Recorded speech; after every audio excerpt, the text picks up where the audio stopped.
ఇవే మిల్లెట్సో లేకపోతే ఇంకేవో గింజలో కావు. ఇవైతే ఫిష్ ఫుడ్ అనమాట. చిన్న చిన్న పెల్లెట్స్లా ఉన్నాయి కదా, ఇవైతే నేను ఫిష్కి ఫుడ్స్లా వేస్తూ ఉంటాను. పెట్ స్టోర్లో ఇవి మనకు దొరుకుతూ ఉంటాయి. నేనైతే 70 రూపీస్కి ఒక ప్యాకెట్ తెచ్చాను. అదొక 200 గ్రామ్స్ ఉంటుంది. సో ఆ పెల్లెట్స్ అయితే నేను వేస్తుంటాను. నా దగ్గర అయితే ఎక్కువ ఫిషెస్ లేవు, కానీ ఉన్న వాటిని మాత్రం నేను చాలా జాగ్రత్తగా చూసుకుంటున్నాను. నేను ఎటువంటి ఆక్సిజన్ సప్లై కానీ అలాంటివి లేకుండానే పెంచుతాను. నాకు అలా నేచురల్గా పెంచితేనే ఇష్టం. ఇంకా నాకు ప్లేస్ లేదు, కానీ ప్లేస్ ఉంటే కొంచెం మంచిగా ఒక పాండ్ లాగా తయారు చేసి అందులో చేపలు పెంచాలనుకుంటున్నాను.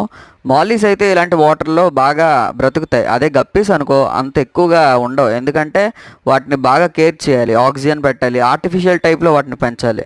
అందుకని చెప్పి నేను ఎప్పుడు మాలీసే పెంచుతాను. ఇవైతే నా దగ్గర ఒక సంవత్సరంన్నర నుండి ఉన్నాయి వితౌట్ ఆక్సిజన్ సప్లై. సో ఇంత బాగున్నాయి అనమాట. టోటల్ 6 ఉండేవి, రీసెంట్గానే ఒక 2 చనిపోయాయి.